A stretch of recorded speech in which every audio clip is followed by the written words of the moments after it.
Whispers of Wisdom, where we journey together through ancient wisdom and hidden practices, seeking what lies beyond. Namaste and welcome to Whispers of Wisdom. My guest today is Deepti Sudhindra. She's the creator, founder of the Jewelry Project, a jewelry designer.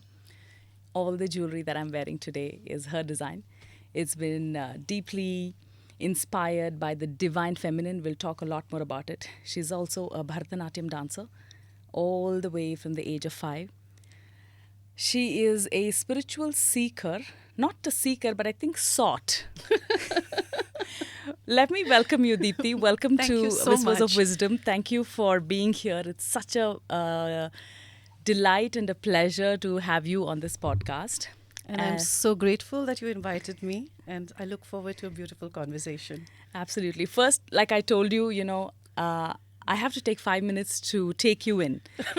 Just the jewelry and the design, just the subtlety of it, the little, the intricacy of it. Just simply beautiful. We're going to talk about that in a bit. Sure. But just the last bit that I spoke about you, I've known you for a couple of years now. Yes. And I personally feel you're not a spiritual seeker. You've arrived somewhere. So where are you in that journey at the moment? Okay. Profound question to start. Where am I in that moment right now? I'm in a very comfortable space. There is a warmth. I feel like I'm in the embrace of the Devi. And through that embrace, there is, I wouldn't call it questions, but all the dissonance that I have felt about the path and where we are placed as a society, and where this spiritual pursuit is placed within the context of an everyday life, that is being revealed to me in the way that I understand it or express it or will be expressing it in the time to come.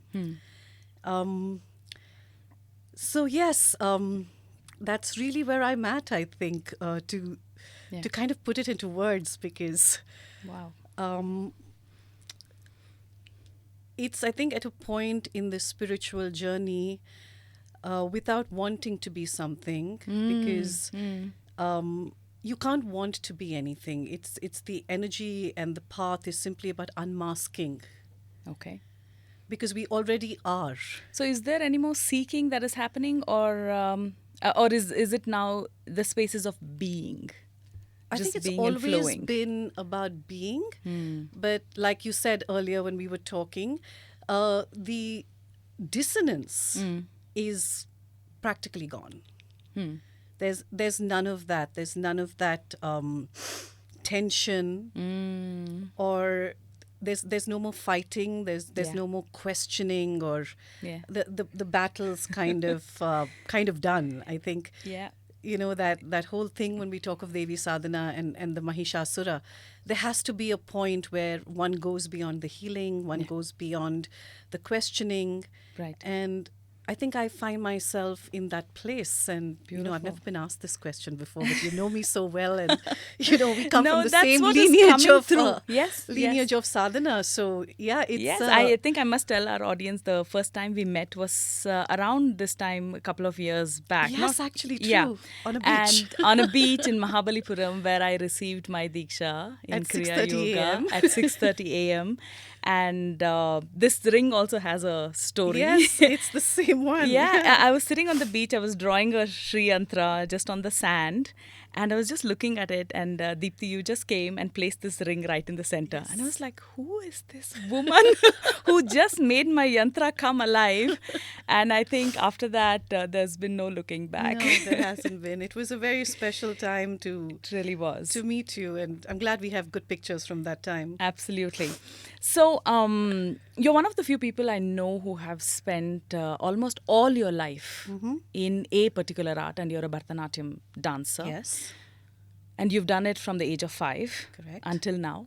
What has Bharatanatyam whispered as wisdom into your ears? In terms of, it could be body, mind, the integration of it.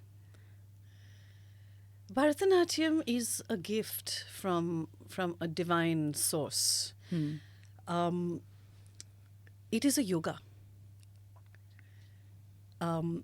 Because it really yokes, if we break down yoga, that we link the Jivatma to the Paramatma, or we move from, it kind of aligns the feminine body, and I will talk about the feminine body because that's how I experience Bharatanatyam. Sure. It aligns our body for a life, for a lifetime. It is a sadhana because you're constantly saying you're seeking the divine through your dance. You're seeking to bring alive the energy of the gods and the goddesses. Yeah. You're performing about stories, or you're performing compositions of poets that had an experience of the divine. Right. They had an anubhava of the divine. Yes. So I don't think that is the beginning of the sadhana. So when you're 5 years old and you're taught your adavu classes, you're just going there because it brings you joy, and there is a certain amount of physical strength and stamina that it gives you for life. It gives you resilience like nothing else that I've ever known. To push through, because at least with the training that I received, and I've been very blessed to have unrelentingly strict teachers my entire life. I do not know of a kind teacher. Okay. Okay. Are your teachers watching this? Yes, they're all going to be watching this, and I've said it to them. Yeah. But I'm grateful because maybe they saw something in me, and it always, like, Bharatanatyam will take you to the edge. Okay. And when you think that you can't do it anymore, and you just need to, like, you're going to collapse, some other form of energy just takes you over. And this is what the practice teaches you. Okay. That even at the edge of anything that life puts you at, there is an inherent strength if you really, really are connected to your roots.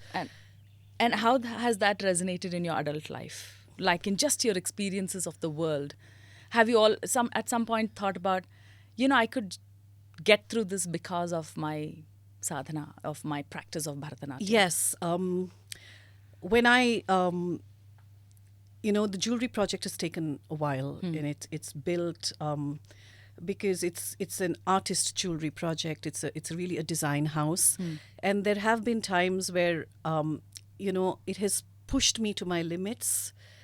There is so much one needs to do as an entrepreneur and as someone who's running a business, and really not trying to jump into what would make it easy. Yeah, you're like trying to hold on to a philosophy and an integrity, and there are days that you feel like you've been battered and you don't want to wake up and get to work the next day. Or you're doing like a 5-day exhibition, or when I traveled to Paris and had to set up the exhibition on my own, I don't know where the strength comes from. That, as one of the few women entrepreneurs in my time, I mean, right now there's so many more, and we're so grateful. To even, like when I started, people were like, why would anyone buy this jewelry? Why would anyone wear it? Like, why is there jewelry with meaning? Like, even, and to realize that, okay, maybe someone didn't get it, but to push through. And to trust in yourself. So because when you're doing a Varnam and you're collapsing on stage maybe, but something, you just take that breath and say, just take me through. I'm not dancing anymore. Something is dancing through me. And, something is working through me and it's expressing itself. So let me just know that energy itself will take care of me. Right. That I think is what Bharatanatyam has taught me. And the pursuit of excellence. Pursuit of excellence. And it's passion. I think Bharatanatyam has been passion. I've lived a life fueled in passion, and it's great. I think again as an artist for to have this blessing. Absolutely. So on that note, passion, fiercely independent, emotionally charged. You have opinions, I do. strong ones. I've been following your page. How does the My world... Instagram page, you Yes, mean? Instagram I should page. stop writing No, they're all fabulous. They've Thank inspired you. me in some moments that I really needed some wisdom, especially in that area of, showing up as this finding my own strength. Uh-huh. Yeah. So how does the world receive you as this unapologetic version that is fierce and independent and strong and opinionated and stands her ground? The ones who get it love me. The ones who are tentative, I don't think I interact. Tell me a little more about tentative. I don't know. You're the one who asked me the question. How do people receive it?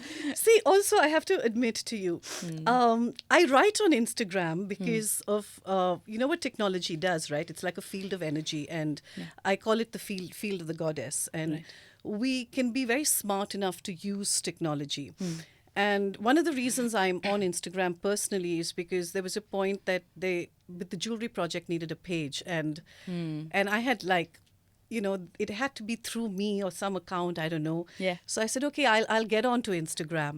Right. And then there's this idea of, oh, you have these amount of words, like, you know, a limited amount of words. Can I express myself really briefly? Can I Yeah. get an idea Yeah. across? And I just use it as a journal. You know, there is no agenda to my Instagram Yeah. page as such. And then I started writing, and I suppose because of the sadhana, my the state of being, as you said, the Right. state of presence is constantly in the resonance of divine energy, of sacred spaces. Right, right. And I started sharing. Yeah. And yes, I do get a lot of people writing to me saying thank you. This really made a difference. Yeah. And Yeah. The Yeah. reason I ask you is because a lot of us choose diplomacy. okay, And just I to don't be- have the tact. I'm not. And I'm that's not why I in was the very foreign intrigued services. about, you know, some of us, you know, you take a stand on a couple of things, a very Yes. strong stand. It could be the divine feminine, it could be the Kumbh Mela, it could be women in leadership roles, it could be Sanatana Dharma. You take your stand. Yeah. So And why not? Why can't we hold the roots? Because if your roots aren't strong, how are you going to build on a weak foundation? Only if your roots are really strong and they're really deep, and then can you find wings to be able to explore from those ideas. I mean, otherwise we're just going to be wishy-washy. right. Yeah, like you Right. just go anywhere the bread is buttered. No, I think I was just born rebellious, and Yeah. I honor that energy. And yes, I try to be as diplomatic as I can be without trying to offend people. But I can't be in control of anyone who does not like anything anymore. Right. It's up to them to figure out what about this is not agreeing with them. And Yeah. and through my through life and the practices that have found me, I've realized that dissonance, for example, is one of your biggest teachers. You must actually ask why am I not feeling okay about this? And what's okay for one person cannot be okay for the other, because you know one person's food is the other one's poison. Yeah. Yeah, but you have to ask why. Why do you feel dissonance? Is it about the person, or is it about the what's coming through that person? Right. And the world has too many opinions any which way, so I'm just adding mine to it. Amazing. There's especially something that I read that you wrote about single women, you know. Okay. You know, as they age and they take up this path of sadhana or spirituality, they're supposed to be a certain way. What is that way? Yeah, the frugal and simple, and also, you know, how the world has seen spiritual single women in the past. It could be the burning of the witches, or not in the mainstream. We don't even see many women gurus. Okay. As well, right? But in your post, you said something about living the life of a yogini and choosing to stay in that power, at the same time choosing beauty and choosing fullness of life and just flowing with the life. So I wanted to know more about what you think, and, you know, where are you in life in that space? Sadhana, single, powerful. First of all, I don't think anyone can choose this life. I think one responds to what is best for you to choose at those moments. And just to bring the final response to this large question, when I embarked on the spiritual journey, I didn't think I would get here. I didn't know where I would get. But all I knew was that there was something more. Every single time I reached a certain point in the journey or a threshold on the journey, I knew that something else was calling me. And my duty was just to continuously respond to that and apply a load of common sense to it.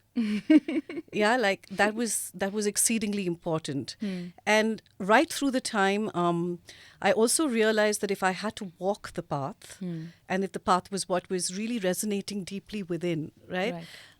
It also needed a certain amount of abundance. Like you definitely can't travel without money as a woman. And I don't know why we call ourselves single or married. Yeah, I think yeah. these labels need to go away. I think it's that's another story. We'll get to that at some point. But yeah, so one realizes that you had to work. Right, you had to create your own abundance Yeah, to be yeah. able to be free, because with great freedom comes an incredible amount of responsibility. That's true.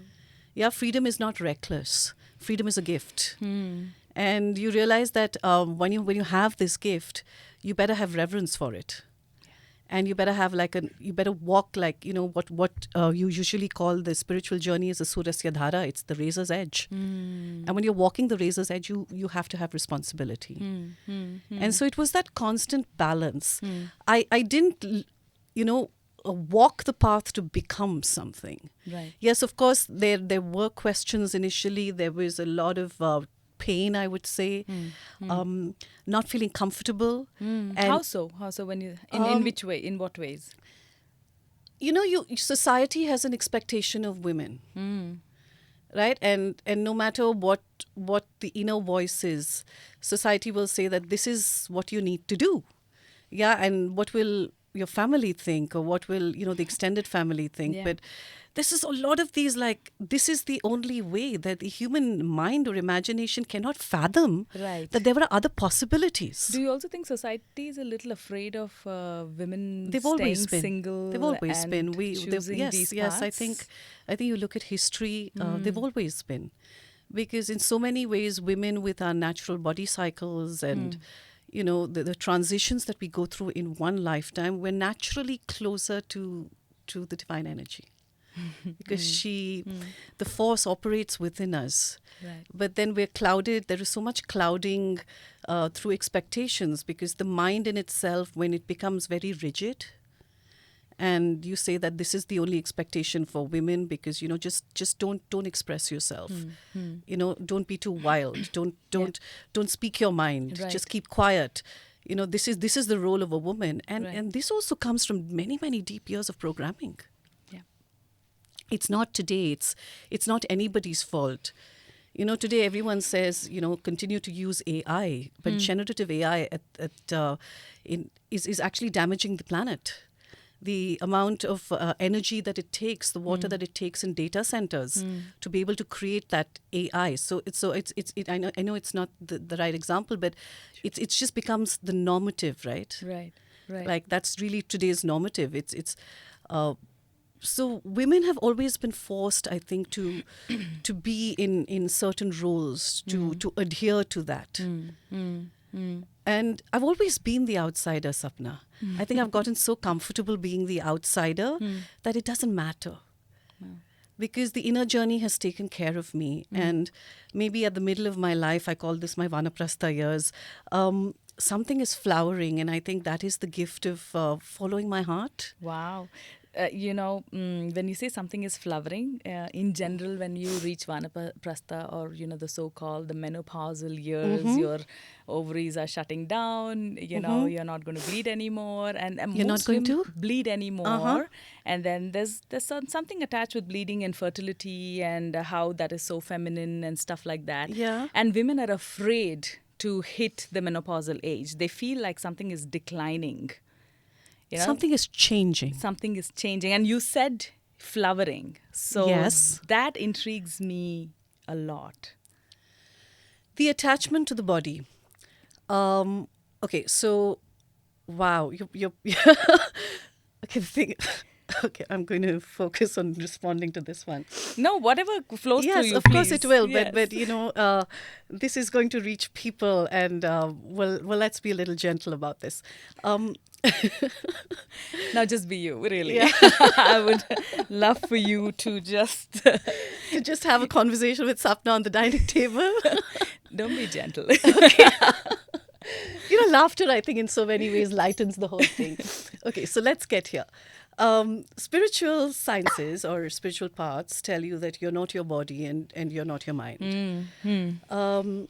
We are our bodies and we are our minds. Okay. Yeah, when you say you're not your body, it's not about neglecting your body, and it's not about neglecting the thought. There is a slight, there is a subtlety to that statement. When you say, I'm not your body, you can't, because the spiritual experience, the anubhava of whatever one experiences, Yes. where are you experiencing it? Through the body. Yeah. Yeah. Which is why the sadhana is a process of cleansing the body. So that, right now we could possibly have an experience, but if we're not ready to receive it, then that experience is just going to, whisk away. So the constantly staying in sadhana is the experience. Now, just because a certain function of the body is going to stop, are you going to stop breathing? Is your cellular structure going to, stop doing its thing? Is it? Yeah. Yeah. Is it going to stop like responding to the food that you eat or the other input through the koshas that you take? Is it? No. And so the body is changing at a very deep, subtle level. And we can either bring fear and anxiety into that change because of the programming of the world saying that women post childbearing years are futile to society. Yeah. Yeah? Or we can then decide that we are not compelled anymore by the role of motherhood, or we're not compelled anymore by the period cycles if you have chosen not to have children. Yeah?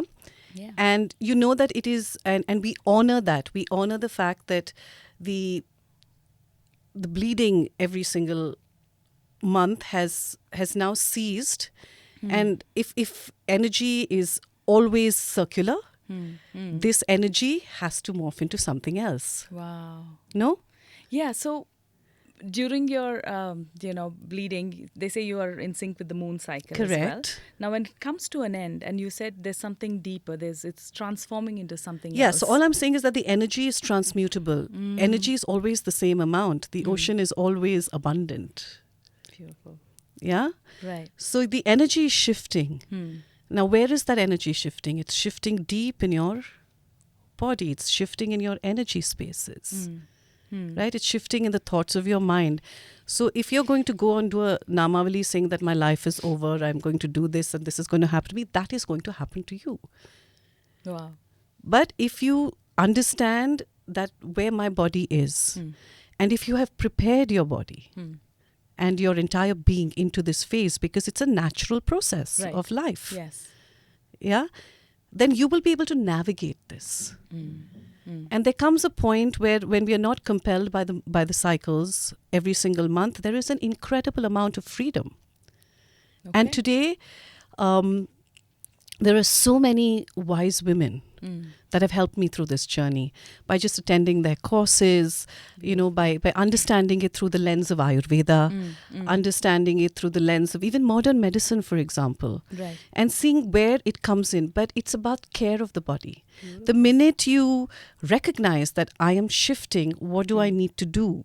What are the supplements that I need to take? Yeah. What is how did my family and their lineage of women experience this? Right. So either there's fear about hitting puberty, Yes. and then there's fear about hitting menopause. So if you can share some wisdom around for women who are in the perimenopausal years, who've just begun the journey, a couple of things to be aware of, and how do you befriend your body around this time? What did you do? Like, what was your journey like? To befriend my body? Okay, I will.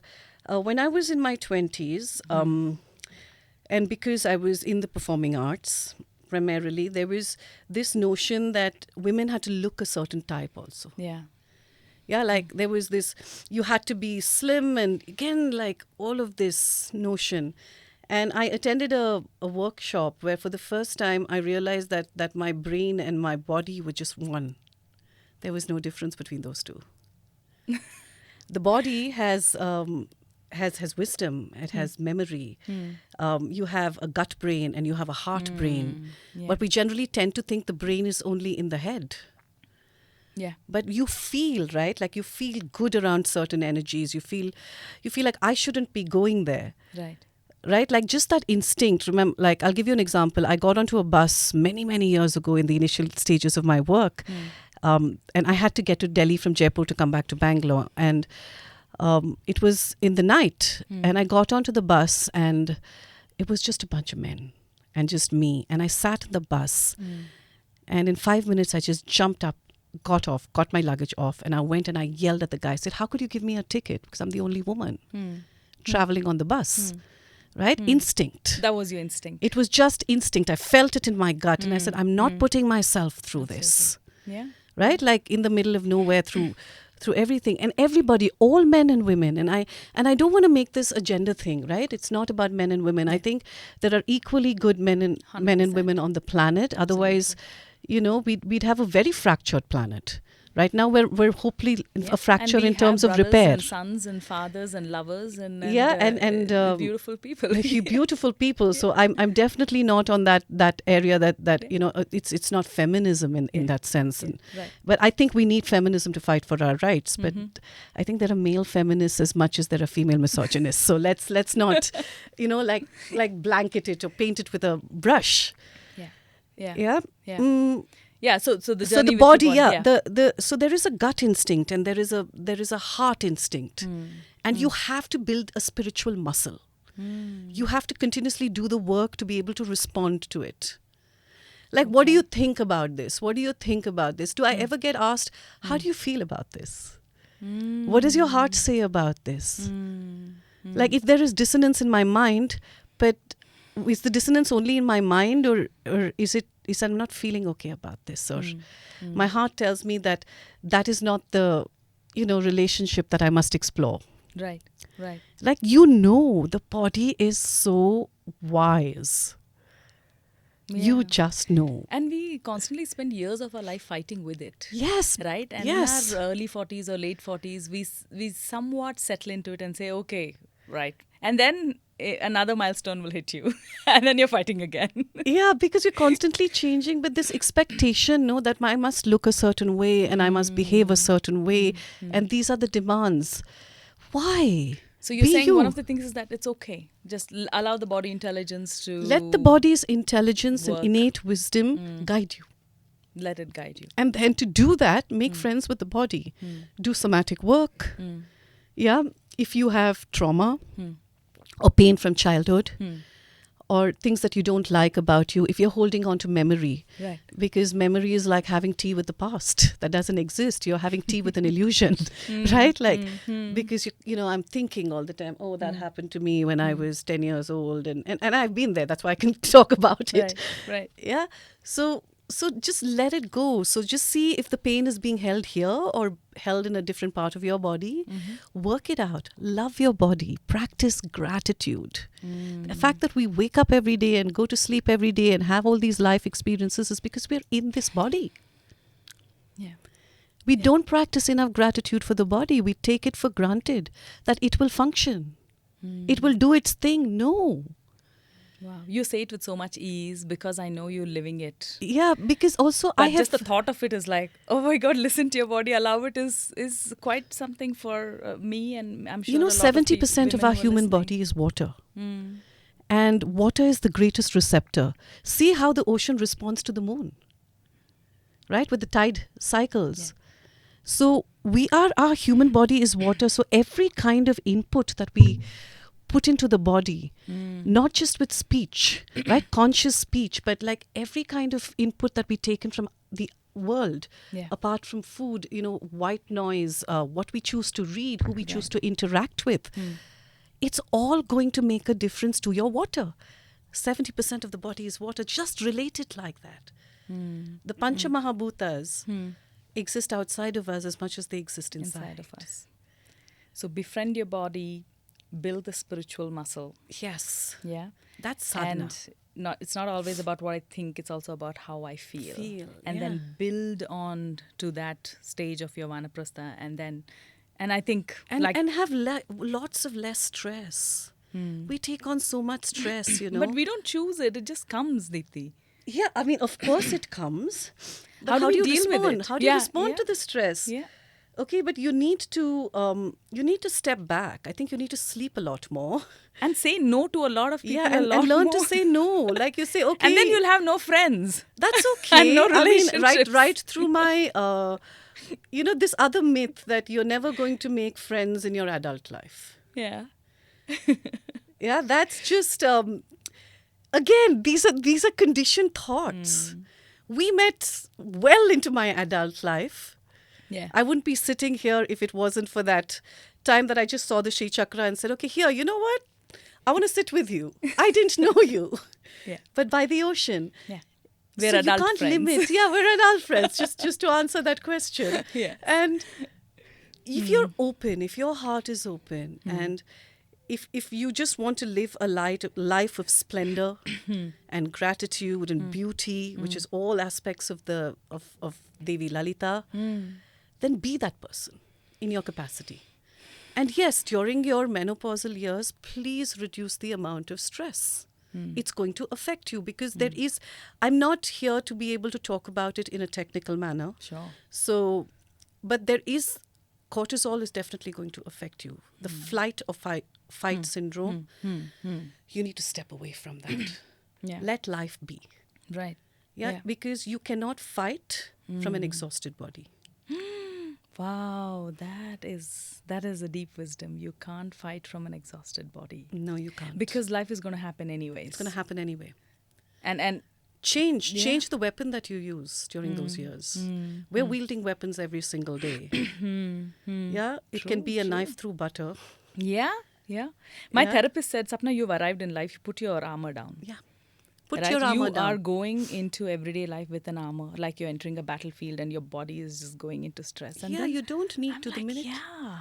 The minute you're gentler on yourself, the world will respond to you more gently. And which rasa influences this beautiful art to flow through you, the jewelry design? And you said it's inspired by the divine feminine. Yes.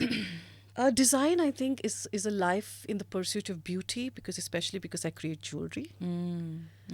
And it's, I think, the inspiration of the divine feminine, I mean, that definition only emerged about 2 years ago because we looked at all the work that had happened over the last 5 to 7 years. Okay. And I think possibly because of the guidance towards Devi Sadhana, that a lot of the work was just influenced by the study that I was doing because, we're one entity.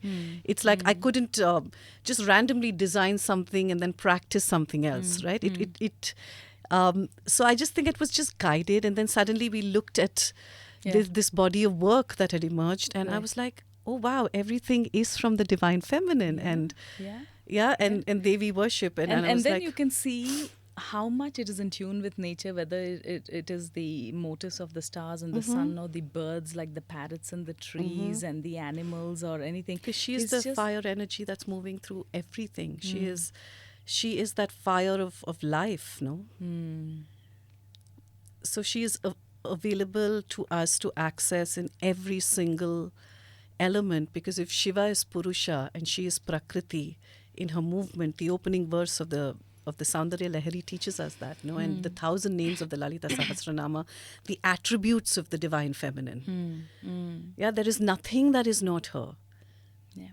And everything is her. But then you as a human being just have to pick up what resonates with you and allow what doesn't resonate with you to rest. Right.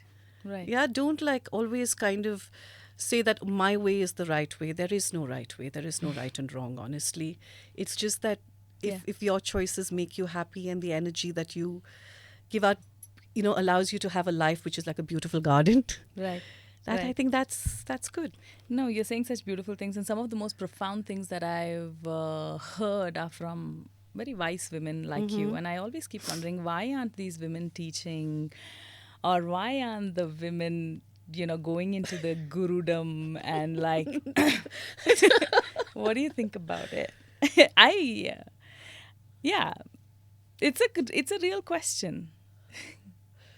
What do you think Oh, about it? I am, I am so.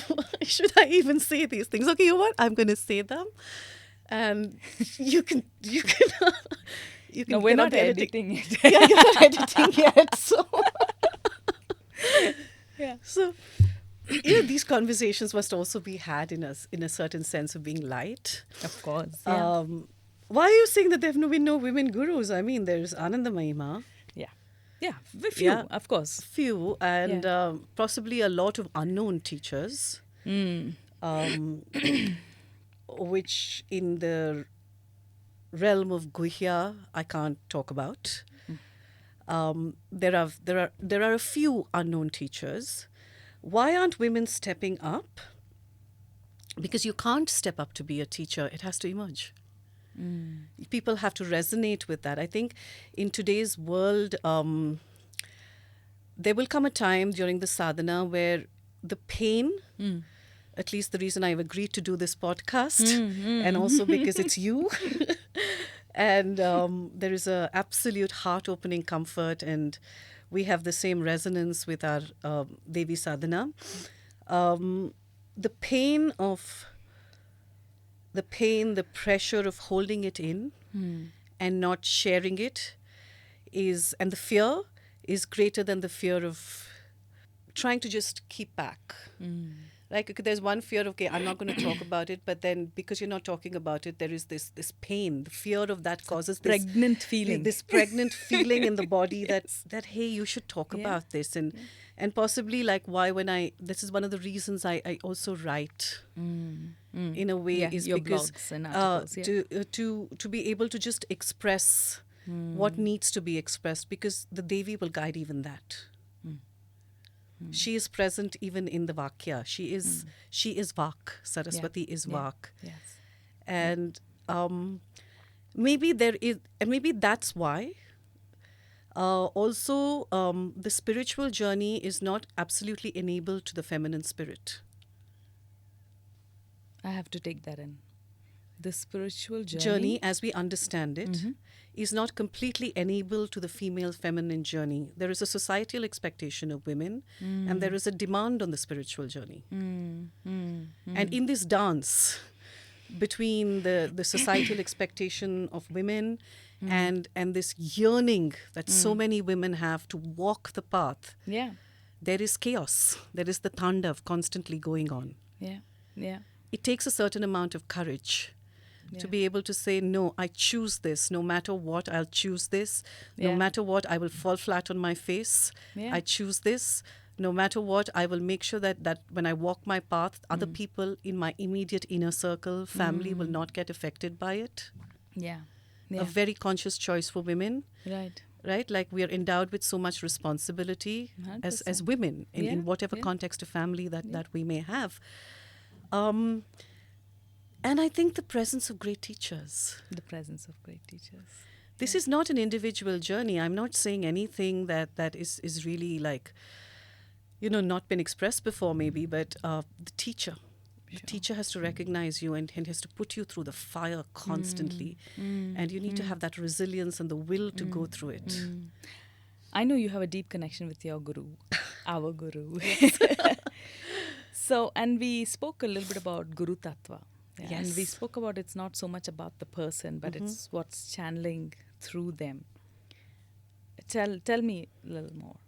What is Guru Tattva? The essence, tattva, The essence. the essence of a guru, the essence. What is guru? From darkness to light, guru. Someone who leads you from the darkness into light, and in the presence of a guru, he's able to understand that what the journey that you need, and how the journey that needs to unfold. And it's great to have someone watching over you as you walk the path. Wow. And it's important that you do not put absolute pressure on the guru. So you have to keep your sadhana going, and you have to, you have to know that there's an energetic that you share with the guru. Once you receive a diksha, Once you receive a diksha, are in the lineage, and under the lineage, you have a responsibility to the parampara. You have a responsibility to the lineage. And it's always that reverence. You have to stay in that reverence, no matter what the mind tells you. Right. And a guru helps you dissolve that. It's like spiritual surgery. And What do you mean? How you work with the teacher, right? Like how the teacher works with you. There is this notion today in yoga land, as I call it. Yoga land. And in the exposition of spiritual paths, especially with social media and the deluge of people talking about it. I mean, everything is two sides of a coin, right? First, there is that celebration that everybody is now moving into an awakening of sorts, and that's fantastic. Yeah. But as I said before, with great freedom, in the pursuit of that freedom, you have to embrace the responsibility. Yeah. And so there is so in yoga land, there is this imagination or this need that everything is about rainbows and roses. Right? It's all going to be beautiful once I enter the spiritual journey. Yeah. I would request you to just let go of that expectation, and I don't want to say anything further. But that expectation it's set aside. The opposite. You it's know like much better. You're than just put on a frying pan and then you begin Not the dance. Not necessarily. Like life, there is going to be a flow, a wave, constantly of ups and downs and everything else. And a large part of the divine feminine, as I would talk about, is to embrace your shadow. Yeah, again, people are saying that I do not want to even acknowledge that I have these sides to me that may not be the most pleasant, to put it as gently as I can. Yeah. But hello, because when you cast light, you cast a shadow.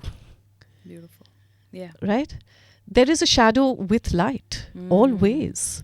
Light a lamp. And what do you see? You see the lamp, but you also see the shadow of the diya. Absolutely. I have this idol of Kamakshi. In fact, this morning when I was lighting my lamps and I was cleaning them, and I was just like looking at the same very idea that, you have to trim the wick for the light to be strong. Otherwise, even light can just blaze over. Yeah. So that constant care, even of a lamp, which symbolizes the lighting of the within. And, like even I have this Kamakshi murti that was given to me. And I have a lamp in front of that. And there are days I come home and I see the Kamakshi silhouette like against the wall. And when I look at that silhouette, it's still Kamakshi, right? But it symbolizes the shadow aspects of the goddess. Wow. Even the goddess. Even the goddess is shadow, right? Like there are so many aspects of the goddess. Like they say, okay, women should not be strong or opinionated, like you say. Why not? Right? Like if I can be gentle, I can also be fierce. Like the constant duality is playing all the time. I can be as loving as I want to be. And when it's necessary, I can be very fierce and consciously compassionate. I can be raging. Why are you not embracing that if that energy resides in you? And then why are you not using that energy, transmuting it? Why are you constantly... You can't be kind if you haven't been unkind. Yeah. You can't live in integrity if you haven't lived in deep disintegrity or non-integrity. And judgment. Like, please, I think first let's all judge ourselves. Right? And the choices that we're making and the labeling. I think there's so much labeling today of this journey of what it is, how one should be. And when you talk of the Tattva, when you sit in front of the Guru, coming back from all of this to the Tattva, when you sit in front of a master or you're in a kshetra and you're very clear from within, you will be able to embrace everything that boils up. And it could be from past lifetimes, it could be from memory, it could be guilt. Like, there are times that you haven't behaved properly. Right? Like you've let anger take you over. We should all embrace those experiences. They are our teachers. They are our teachers. So Yoga Land is really not promoting and telling you that it's all okay, but it can't be like unbridled or uncontrolled rage or anger. The minute you recognize that you're angry Yeah. and it's repeating, then it's a pattern. Let's address it. That's it. Right. I think I just want to just repeat to remember that don't put pressure on the guru, do your sadhana. Yes, absolutely. Because if you've received something from him, it's your responsibility to stay. And if you do this, and if you choose not to, I think that is between you and the and that is parampara, also okay. That is okay. But At least inform. have the honesty to go and have that conversation. Yeah, and in be done whatever with way, that. if you have the access to the Yeah. teacher. But it's a practice, Sapna. You know that. Yeah, It's constant commitment. 100%. You know, when I started the path, I was actually very bohemian. I still am. And that's where I brought it back, right? Like I love going and dancing, and you know there is an expected sort of an Indian way that we're expected to be, like you said, a certain garb, and I love going and dancing and being out on the beach. There are those aspects that I've embraced. I've always grown up, and then this path just captured me through stories that I have shared with you, and when I started the path, when I had the courage to say that finally, like, you know, I want to be able to do my work and my spiritual path equally. Yeah, yeah. And that's going to take a balancing act. I went into a shell. I went into a cave for like 5 to 6 years.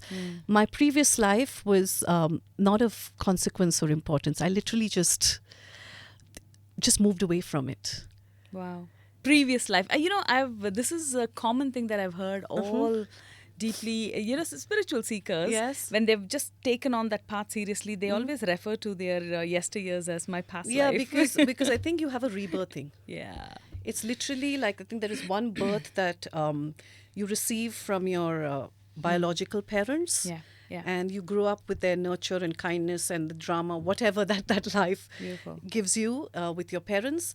And then there is another rebirthing that happens when you meet the divine. Beautiful. And as most spiritual masters say, that this is the most important. If you're caught by the noose of Pashupati or Shiva, you should be blessed. Because if he catches the noose, yeah. Deepti, something very profound is happening. Okay. Happening after 144 years. Your favorite topic. And we've seen a lot of buzz around it. I've been to every single Kumbh Mela since Have you? 2010. Yes. Okay. Including the Ardha Kumbh in 2019. Got it. So our kids are not going to see. This is some rare combination, and this is... Yeah. All the Kumbhs are rare combinations of planetary systems. Okay. Okay. While there's a spiritual revolution, like what I'm seeing is like more women are going into the Kumbh Mela, they're feeling more safe. I've seen a lot of influencer friends of mine posting and saying the ghats are so clean and the water is so clean and there's beautiful arrangements happening and all of that, while visually pleasing and all the security is in place. Okay. Yeah. But there's also, we are generating a lot of garbage, and there's the after stories that's going to come out is like, you know, Okay. So I'm asking, there's a spiritual revolution happening. True. Within each of us. We all want to arrive somewhere. Or I don't know if some of us are shopping. Okay, that's very well put. That's very Or well if put. some of us truly want to go and experience and feel what's Shopping happening is a sort of part of the path, let's say, for a little while. Yeah. Right, so a lot of us are speaking the spiritual language. We want to integrate in ourselves. You know, we want to feel that oneness and all of that. Okay. But at the same time, we are the same people who are, you know, buying 2-3 cars. True. We are ordering, you know, Swiggy. Swiggies and Dunzos and Zeptos and all of that. We are wanting flyovers. We want more metros. Yeah. So what is happening? What is the spiritual consciousness? If it rises, isn't it supposed to also resonate with the world Maybe a outside lot as more well? people need to rise for us to balance the number of people indulging in what you just talked about, cars and flyovers. And I think the consciousness has to rise a lot more. You know, recently there's this scientist, I think this is a very popular quote that goes around, and he said that we thought that scientific intervention would change the world, but we've sadly realized that it is not the scientific invention, but and it's not even the greed and the apathy, but it's a cultural and a social revolution that is the last vestiges of surviving on the earth. So we have a responsibility to, I think, a cultural and a social and a spiritual revolution. A spiritual revolution. It's very important. And there is no spiritual revolution if we don't work in harmony with the earth. Wow. So the microcosm and the macrocosm. Absolutely. Right? What is happening in your understanding? Like, we see more and more digging, we see more and more climate changes happening. When it's snowing in places, countries are catching fires. And It's very simple, I think, that, I'm so sad to say this sometimes, that just to put it into context, there was a few years ago something called the steel flyover protests, which I was very, very involved with. And it took about 9 months of my life. And we saved about 854 trees in Bangalore.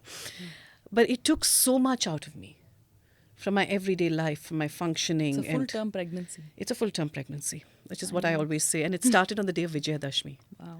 Yeah, like the first video that was like the mastermind to get that human chain was the day of Vijayadashmi. It's a really fun story. I'll share with you some other time. Sure. But you saved the trees, and it was beautiful.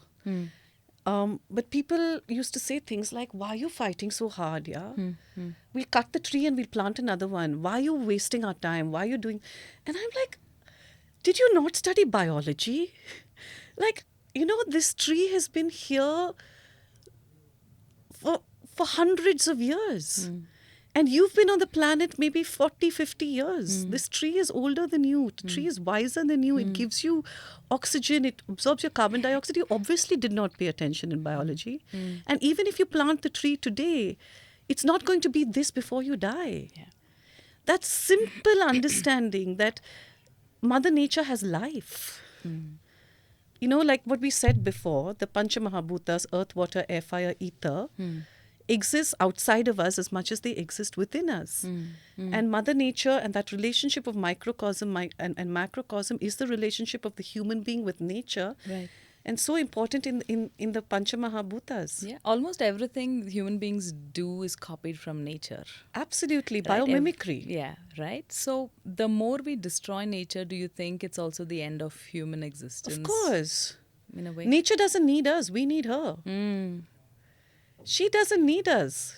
One instance of, "I'm done with y'all," COVID, for example. "I'm done with y'all. I will continue. I don't need human life." Yeah. Yeah. We are so, the domination of nature seems to have been a cultural and industrial narrative over the last 250 years. Yeah. And that also reflects on the domination of women's bodies and women's rights. How so? When you dominate nature, and you pollute her rivers, and you cut her forests, and you drill her, you're drilling into the womb of Mother Nature, deep into the Earth's core surface, or deep into the ocean. Wow. And you're creating a lot of imbalance. And that very imbalance is reflected in the gender wars of society. Wow. In the expectations of women and how they should be, and men. And look at how the imagined union of marriage, or at least legal marriage between people, you have opinions about that, how they're all crumbling away. Yeah. How men and women are not understanding each other. Why we're bringing in so much violence into what is supposed to be harmony. Yeah. Ardhanarishwara. Yeah. Yes. Yeah? Yeah. Purusha and Prakriti. We have references. Mythology is absolute references. And the more we damage the earth, there is going to be more gender divide. And the more we damage the earth, there are going to be more infertility issues. Wow.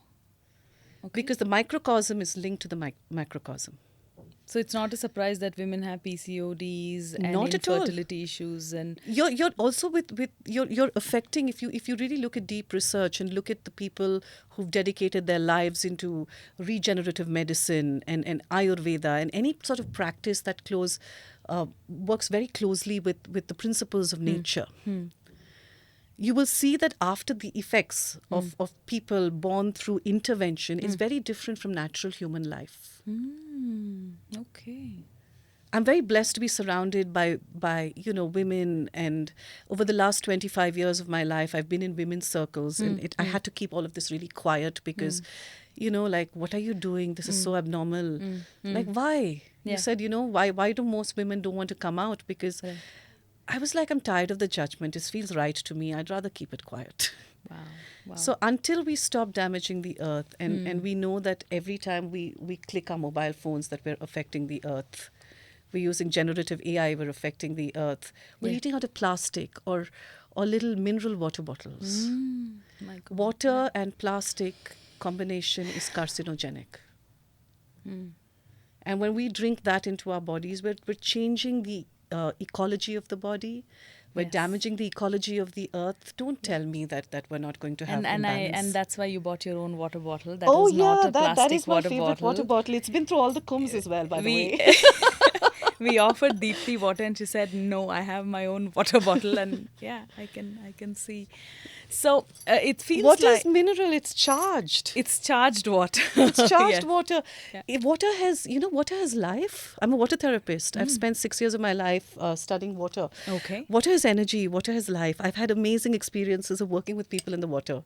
Yeah. And This you is have a living water-like entity. quality, the flow. This is a living entity. And I must be very conscious of how I'm going to put this, because annam aushadhi. Water is medicine. Food is medicine. Beautiful. Everything is medicine. Just shift that. Yeah. And be conscious, yeah? I'm not here to say and preach and say, you can't do this. I don't know. Every individual has a different life. Sure. Yeah. But these are the choices that I made for myself, and they seem to work for me. It feels like our conversation so far has, been around women in spirituality. So I'm Okay. going to, on the same lines, I've been seeing a lot of reels and shots on Kumbh. And I don't know whether you So like have I. Kumbh or not. You're going to Kumbh, isn't it? We're going at the same time. We're going there next month.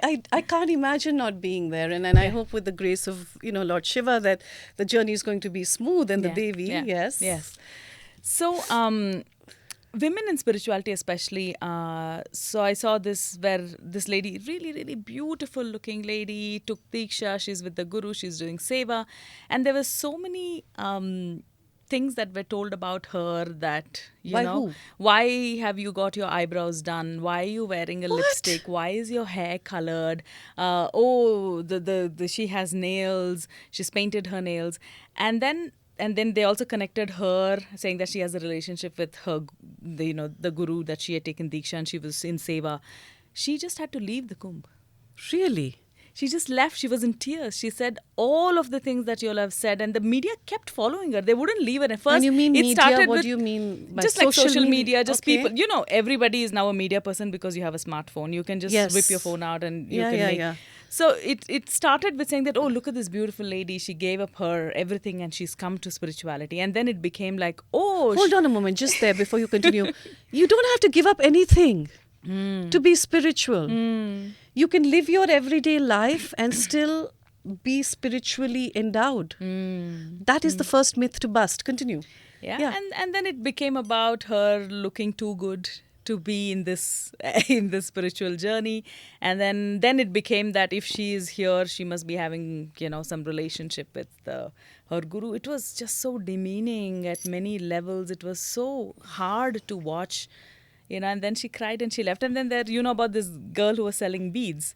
Yes, she that was of just course, doing yes. her thing. And then, now people have given her homes. She's been offered movies. Really? Yeah. Good for her. Good for her. Really good Yeah, for her. very good for but her. then I hope wish her well. she had to be whisked away. Now she has security. It's just difficult. To Is live? being a good-looking woman in spirituality difficult? You tell me. You're a good-looking woman. So are you. Thank you. I've always called you that. You Yes, from day one, from the beach. You're very kind. Yeah, Yes. before I knew your name. Yeah. So, women in spirituality. Is there Oh, is there Sapna, a you're really asking me some dress code? some questions that are meant for a nice tea time party. But okay, how do you want me? So break it up. So many levels and answers to this question.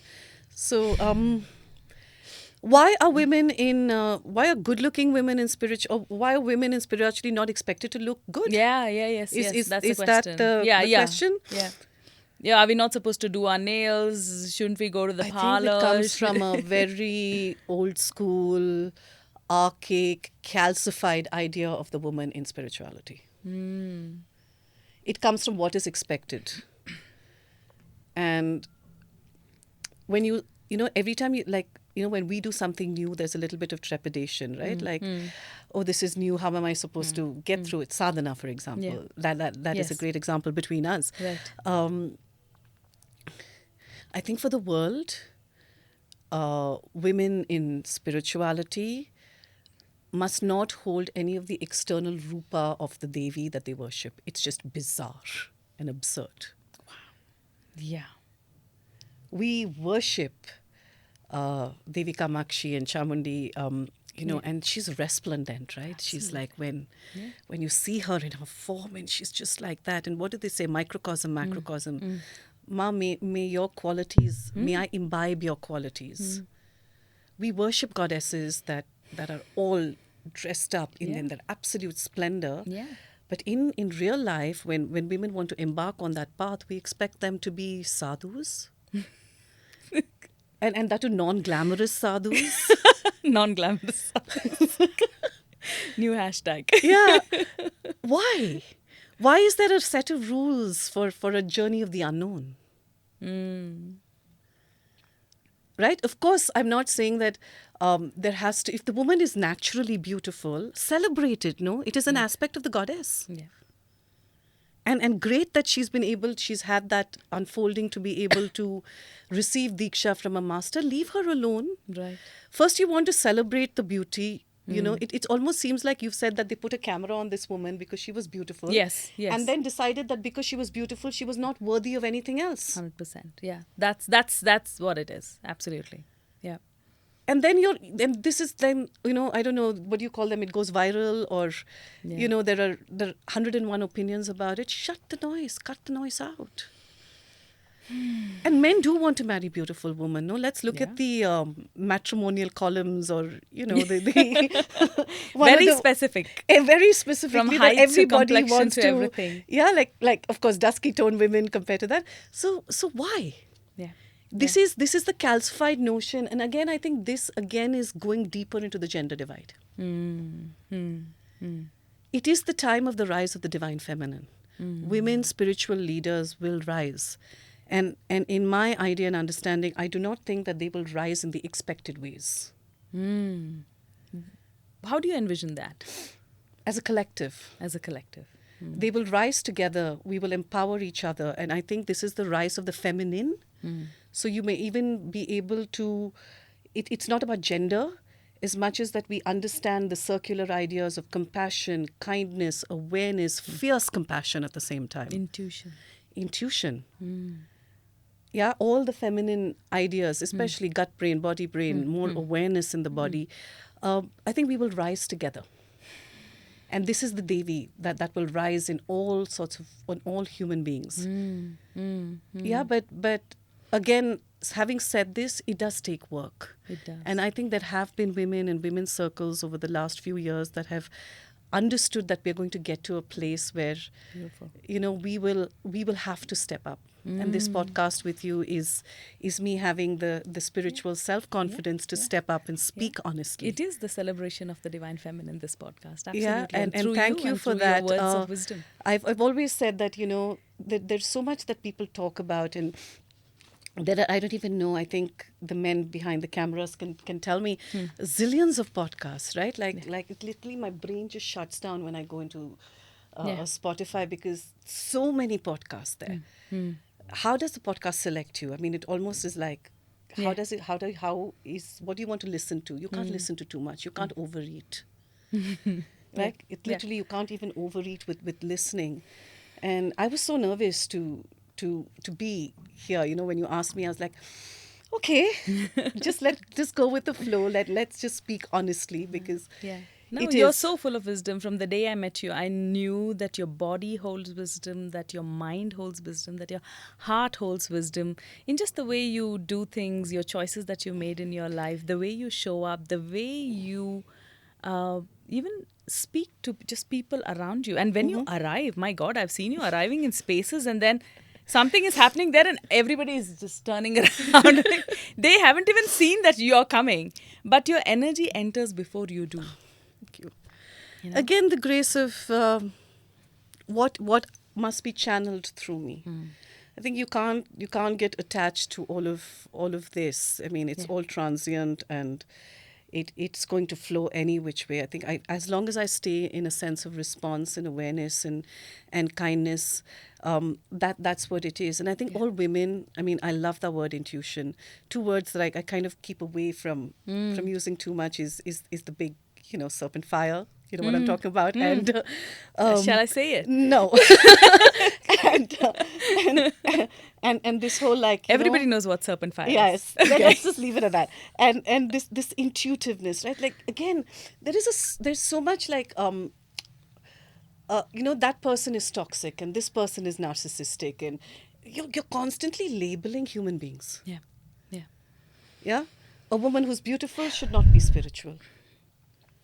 A spiritual woman must actually, like, be absolutely natural. Why? Sringara, I want to look beautiful for myself, not for anybody else. Yeah, Rupa attracts, no? Yeah. Like 100%. just what you said, it attracts. It can't be the only thing, but it is important. And I think this sort of media noise is giving the wrong information. Yeah. It's changing people's heads. I have one last question for you. Why is Mother Nature, or even our Devi, so kind that, in spite of everything that we do and all that we inflict, what is the timelessness of this wisdom? Why does she still hold us? Because she's all life just pervading. continues. Because she's all pervading. I mean, nature doesn't need us, we need her. It's so simple. She's everything. She's our breath, as much as our digestive fire, as much as the energy in the heart. She's the energy that fuels the brain. She's Annapurneshwari as our food. Tell me one aspect of even this interaction, whether it's inanimate or animate. She's not fueling that. She, she's the river, but she's also the energy that moves the river. You have stagnant water, but she's also the energy that moves the river. She's everywhere. And living life in that resonance, knowing that from the time I wake up, that every action of mine is an energetic of the great goddess divine feminine. And even the greatest of great masters have always said that from worshipping the male trinities or the male gods, I've always had to come back and understand that I've had to come to my heart. From the head, I've had to go.